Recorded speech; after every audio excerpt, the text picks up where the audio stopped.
Chapter 63. The Season Turns. Autumn came to Ashenreach the way it always did. Early frost on the market square. Sister Marin fussing over which cloaks still fit which chapel children. The clock tower's imperfect chime marking one more year since Cale's awakening day, without anyone in town treating the anniversary as anything special at all, which suited him fine. 6 weeks had passed since Marrow's task force settled in, and the strange doubled quality of Ashenreach life had gradually worn into something closer to an actual rhythm. Training in the mornings, investigation work in careful, patient stretches through the afternoon, ordinary chores and ordinary meals, and ordinary arguments with Wren about construct names in between. Because apparently even a slow-motion conspiracy against an ancient world-ending entity did not, in practice, leave much room for constant dread. Mostly it just left room for a great deal of unglamorous, repetitive work. "You're doing the thing again," Wren said, one crisp morning, watching Cale run the same swarm formation drill for the 11th consecutive time. "The thing where you decide something's worth doing properly, and then do it until your hands shake." "It's working, though. Look." Cale gestured at the formation. A dozen constructs holding a tight defensive ring around an empty point, shifting fluidly as he adjusted the mental command.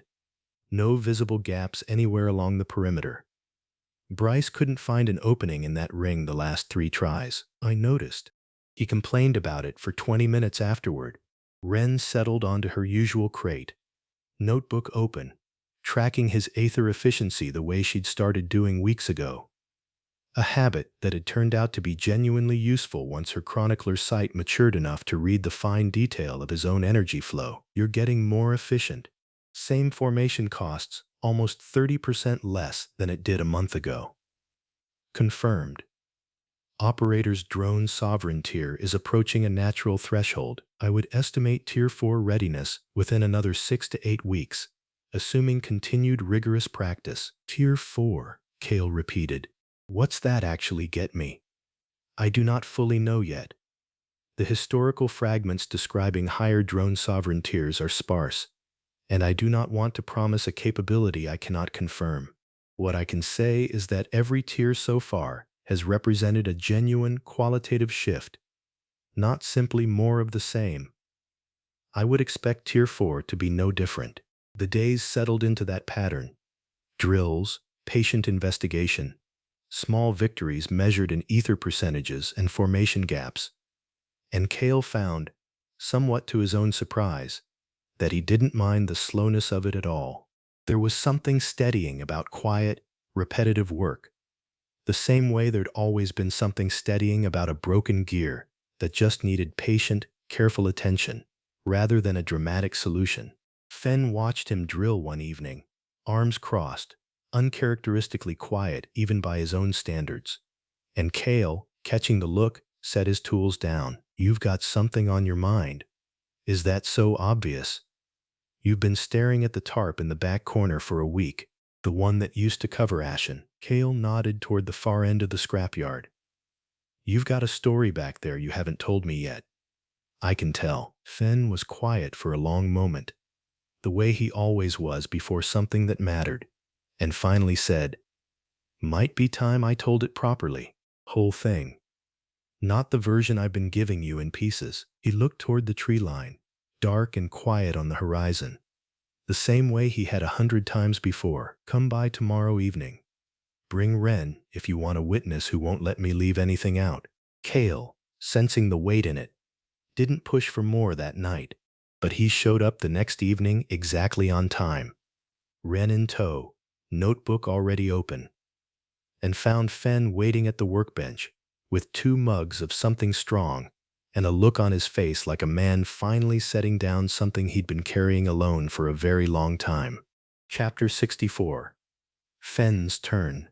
"I wasn't always a scrapyard keeper," Fenn started, turning his mug slowly in his one good hand. 20 years ago, I was a hunter. Decent one. D-rank guardian. The kind of class that's built for standing between people and whatever's trying to get at them." He paused, 15 years ago, I was part of the escort assigned to your mother's expedition, Kale. Standard protection detail for a research team working near the Deep's Edge. I didn't know your parents well. I knew them well enough. Kale went very still. You never told me that. Didn't know how for a long time. And then once I suspected who you actually were, telling you felt like it'd break something I wasn't ready to break yet. Fenn's jaw tightened. The night the rift tore, I was on perimeter watch, a quarter-mile out from the main camp. Heard it before I saw it. Not the ordinary sound a rift makes. Something bigger. Wrong. By the time I got back to camp, the whole site had gone up in a kind of light I've never seen before or since, and everything inside that light was just gone. Your parents. 2 other researchers. Most of the camp equipment. He stopped, gathering himself. I lost my arm trying to pull someone free of the wreckage at the edge of it. Didn't manage. Whoever I was reaching for didn't make it out. Ren, pen still, said nothing, letting the silence hold exactly as long as it needed to.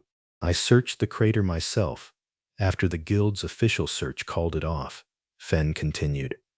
Wasn't supposed to. Did it anyway. Found that machine. He nodded toward the back corner, toward the tarp that no longer covered anything, half buried, and a boy sitting beside it, maybe 2 years old, talking to it like it could understand him. Which I now understand. It apparently could, I called out. He looked up at me, and then he was just gone. Not ran. Gone, the way a candle goes out. I've spent 15 years telling myself I imagined that part, because the alternative didn't make any sense at all. I believe I can offer a partial explanation, if it would help, Ashen said quietly, for all 3 of them to hear. Based on fragments I have recovered since our proximity to the migrated boundary. Rift events of sufficient scale can, under specific conditions, displace matter not merely across distance, but across a narrow span of time. I believe, though I cannot fully confirm it, that the Kale you saw in that crater experienced only a very short gap before reappearing, perhaps hours, perhaps days, while the world around him experienced much more. I believe this may explain both his survival and the delay before he appeared. As an apparent foundling at the chapel steps, Kale sat with that. The shape of his own impossible survival, finally, however incompletely, taking form. You think I really was that boy? In the crater? I believe it is now the most probable explanation. Yes. I am sorry it took this long to reach it. Fenn, watching Kale absorb that, reached out with his one good hand and rested it briefly on Kale's shoulder, an unfamiliar gesture from a man who mostly communicated through grunts and workbench silence, and landed with far more weight for exactly that reason. I've spent 15 years wondering if I failed you twice, Fenn said quietly. Once, not saving your parents. Twice, losing track of you in that crater when I might have been able to help. He shook his head, watching you grow up in this town, not knowing who you actually were. I told myself, more than once, that it didn't matter, that I'd have looked out for any kid who wandered into my scrapyard regardless. That was true. It was also, I think, me trying to make up for something I never got the chance to fix properly the first time. You didn't fail me, Kale said, and meant it with his whole chest. You found me a second time. That's not failure, Fenn. That's just a longer story than either of us expected. Ren, wiping her eyes with the heel of her hand, finally broke the silence with the specific, badly timed humor that had become her particular gift. Well, she said, thick-voiced, this has been the single most emotionally devastating scrapyard evening in recorded history, and I include the time Kale cried over a scuttle falling apart. I did not cry. You absolutely cried. Fenn, despite everything, let out a short, genuine laugh, the first Kale had heard from him in weeks, and the heaviness in the room eased, just slightly, the way it always seemed to whenever Ren decided a moment needed it most. Chapter 65. The Hunter's Trial. The announcement came from Halden 2 weeks later, with the particular energy of someone genuinely relieved to deliver news that wasn't about conspiracies or burned records for once.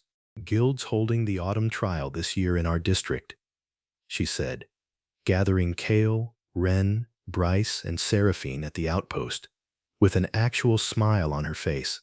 "It's an annual cross-district training exercise. Teams of young hunters from 3 neighboring regions, competitive drills, cooperative exercises, a proper tournament bracket at the end. Normally Ashenreach is too small to host, but given everything that's happened here recently, the capital decided a show of ordinary guild business might do this district some good. Morale, mostly. And, unofficially, an excuse to get more capable eyes into the area without it looking like reinforcement." "Are we competing?" Bryce asked, already sitting up straighter. "You're all competing." Marrow signed off personally, on the condition that the protective detail treats the whole event as cover for keeping a close eye on you regardless. Halden's smile widened. "Try to have fun with it anyway. Guilds flying in teams from 2 other districts. One of them, I'm told, includes a familiar face." The familiar face turned out to be exactly who Kale expected, arriving 3 days later at the head of a small, sharply disciplined capital contingent, sword slung across her back, with the same easy confidence as always.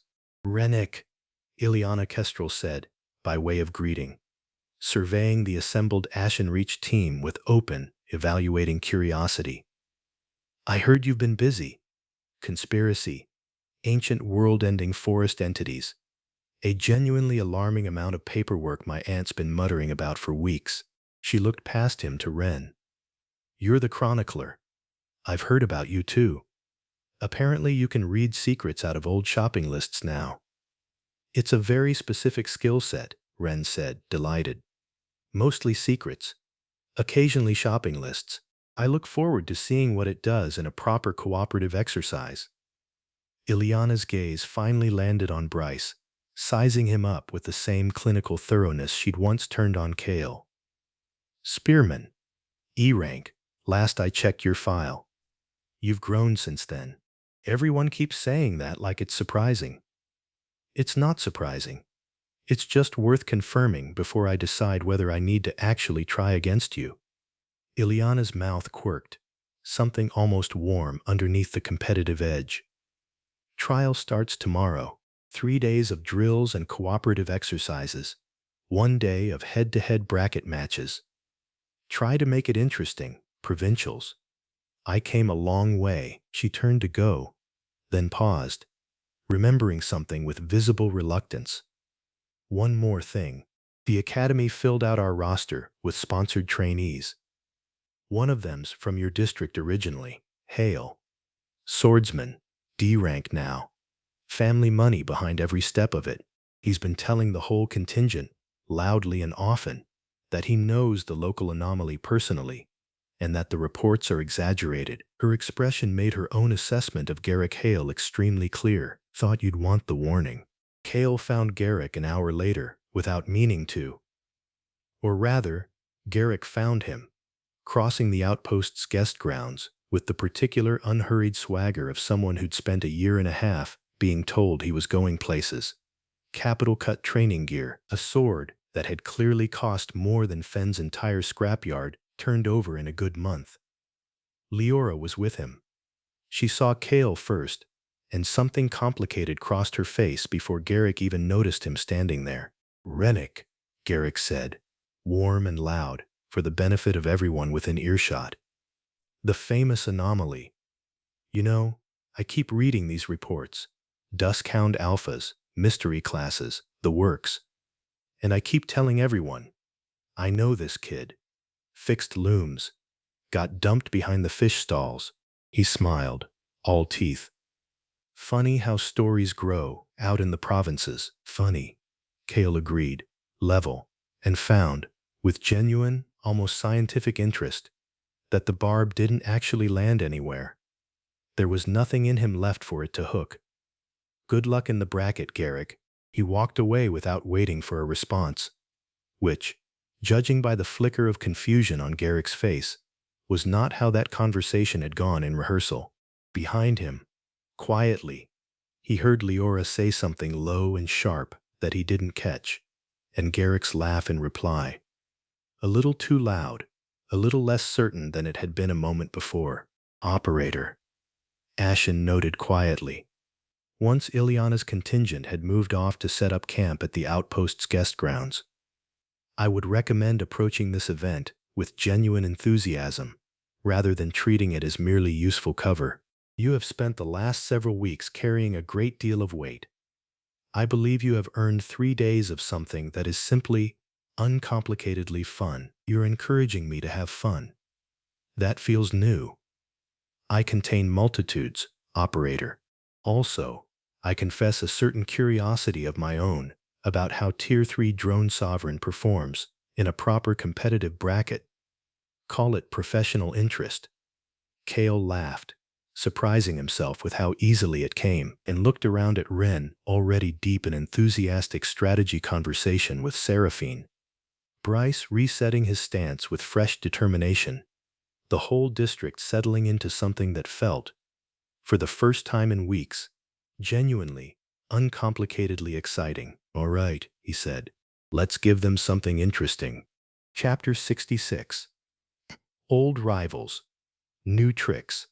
The Autumn Trials cooperative exercises turned out to be considerably more chaotic and much more fun than Kale had expected. Mixed teams drawn from all 3 districts deliberately scrambled so that rivals from the bracket stage would spend the first 3 days learning to work together instead. A design Halden admitted was mostly to stop grudges from calcifying before the actual competition. Kale's assigned team paired him with Ileana, a quiet, precise water mage from the Eastern District named Pole, and, to Ren's open delight, Ren herself, whose chronicler sight turned out to have an entirely unexpected application in the trial's puzzle-based exercises. There's a hidden marker under this obstacle course map, Ren announced, on the second morning, palm pressed to the parchment with the same focused stillness she brought to every reading. Whoever designed this course left the actual optimal route encoded under the decoy paths. That's either brilliant or deeply unfair to everyone without a chronicler. It's guild tradition, Ileana said, unbothered. Every district finds their own advantage. Yours just happens to be far more literal than most. The obstacle course itself was a controlled gauntlet. Timed barriers. Coordinated beast simulation drills using trained, non-lethal practice constructs. A final combined puzzle requiring every team member's class to contribute meaningfully or fail outright.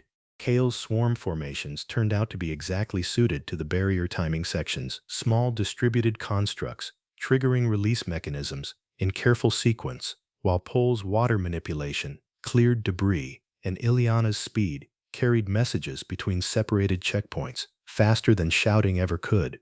You're better in a team than I expected, Ileana admitted, breathing hard after the 3rd barrier fell in record time. I'd assumed a class built around commanding constructs would struggle to actually cooperate with other people.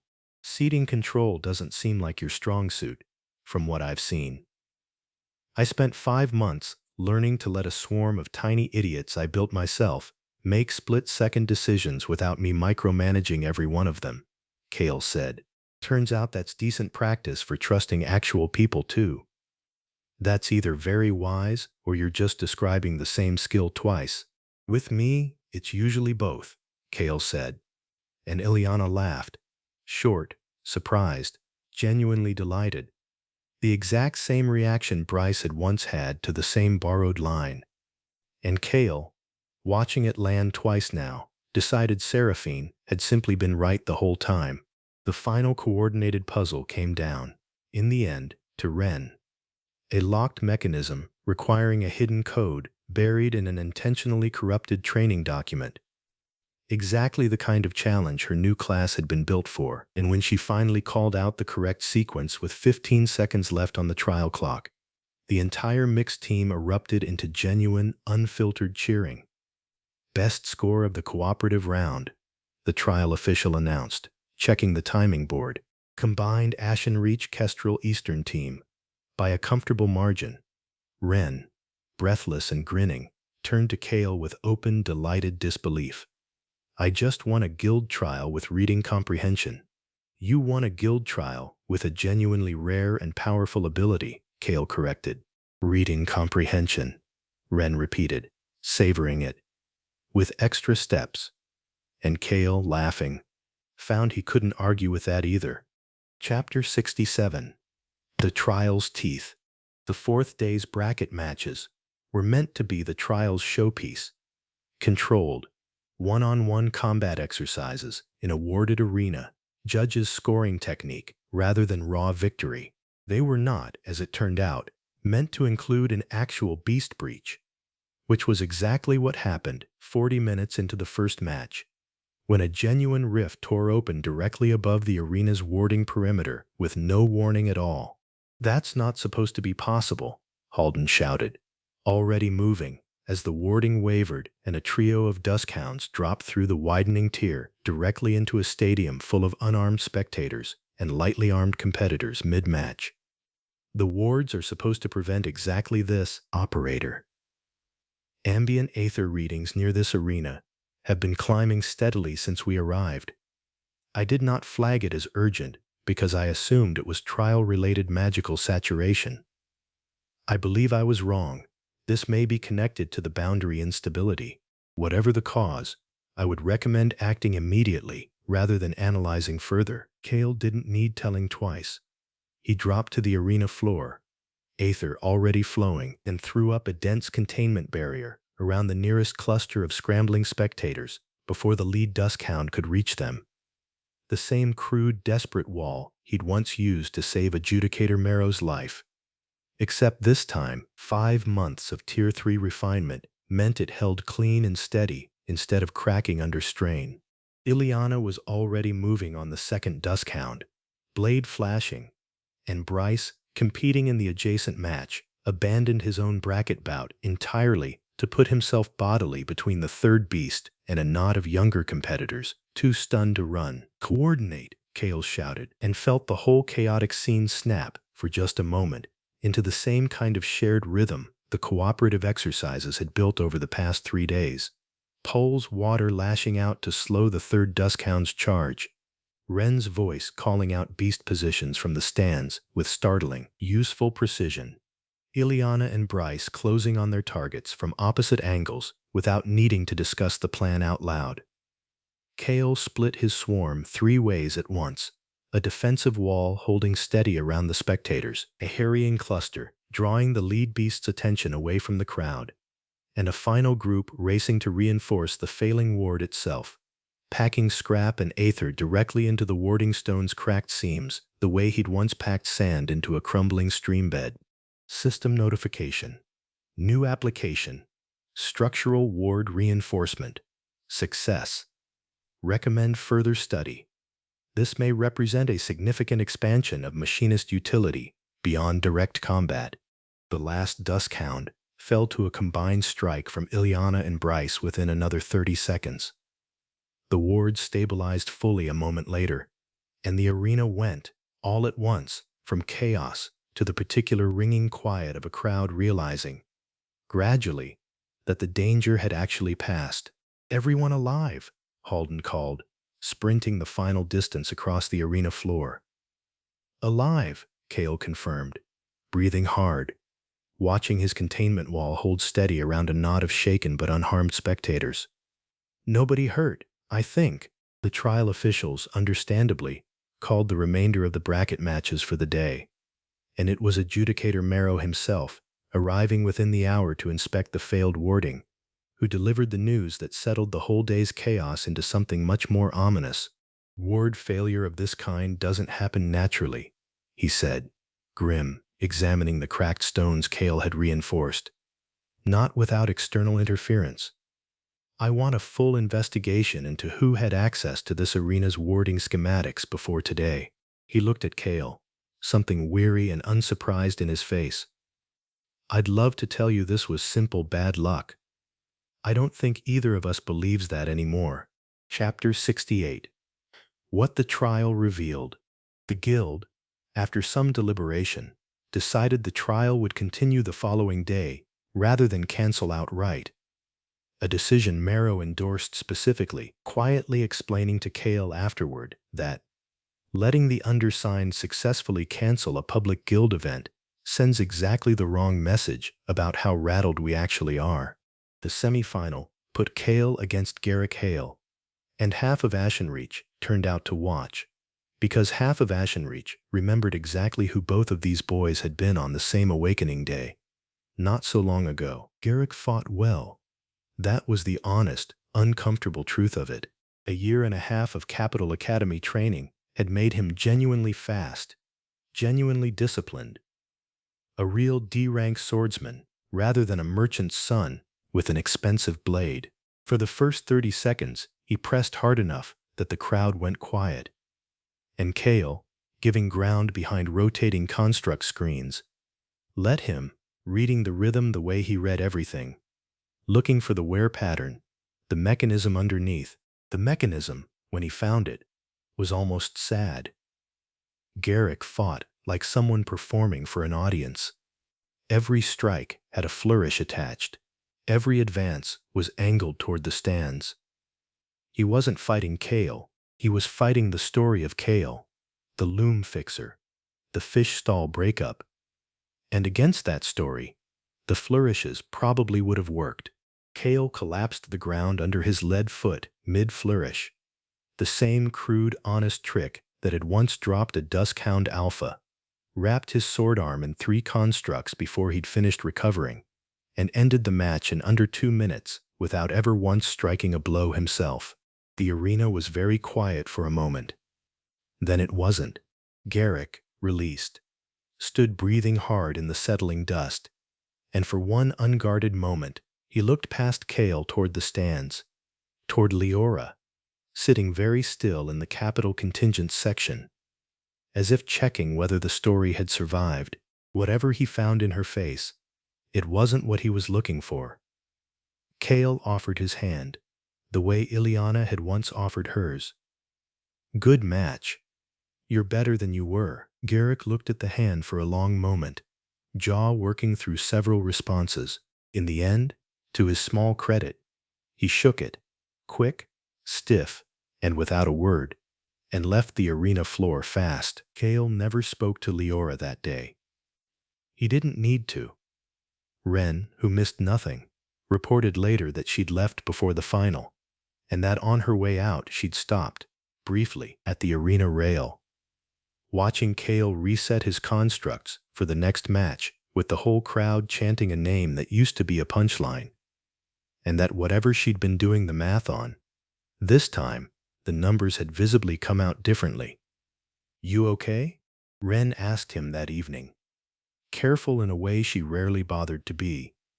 Yeah, Cale said, and was quietly surprised to find it entirely true. It's strange. A year ago, that would have been the biggest moment of my life. Today it was a semi-final.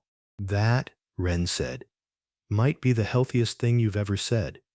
I'm putting it in my notes. By the final afternoon, standing in the reset arena with a properly reinforced ward humming steady overhead, Cale found himself facing Ileana Kestrel in the tournament's final match after all. Feels strange, doing this after yesterday, Ileana admitted, rolling her shoulders in the ready stance. Feels like exactly the kind of thing we should do anyway, Cale said.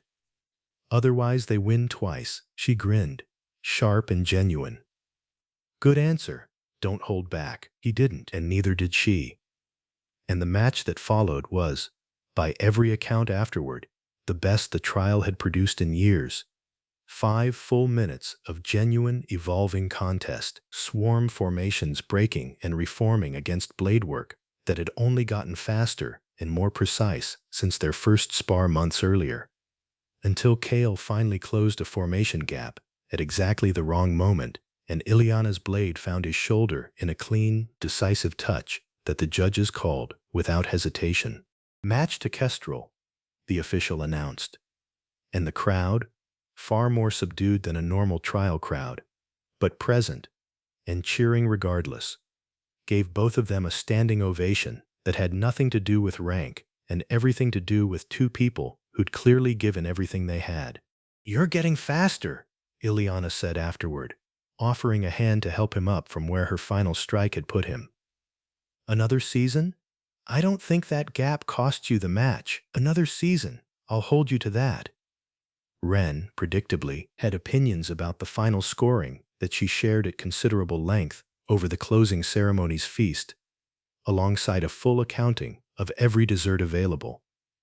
And Bryce, who'd placed third in his own bracket, a genuine surprise even to himself, spent most of the evening in quiet, visible disbelief about his own ranking. "Third," he kept repeating, "in a field with actual capital-trained competitors. Third, you earned it," Seraphine said, settling beside Kale with 2 plates of food, one of which she handed over without being asked. A small, ordinary gesture that had become, over the past months, its own quiet kind of language between them. For what it's worth, the whole district needed this.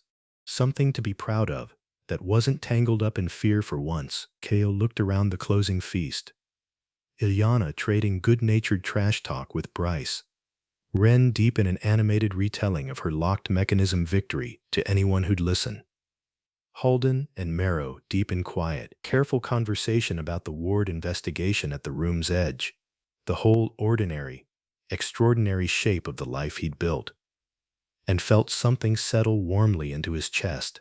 "A good day, operator," Ashen said quietly, once the feast had wound down and Kale sat alone for a moment on the arena steps, watching the last of the evening light fade, even with everything else weighing on it. "I want that noted, specifically, because I do not think you allow yourself to notice the good days as often as you should. I noticed this one. Good. Hold on to it. I suspect you are going to need the memory of it before this is over."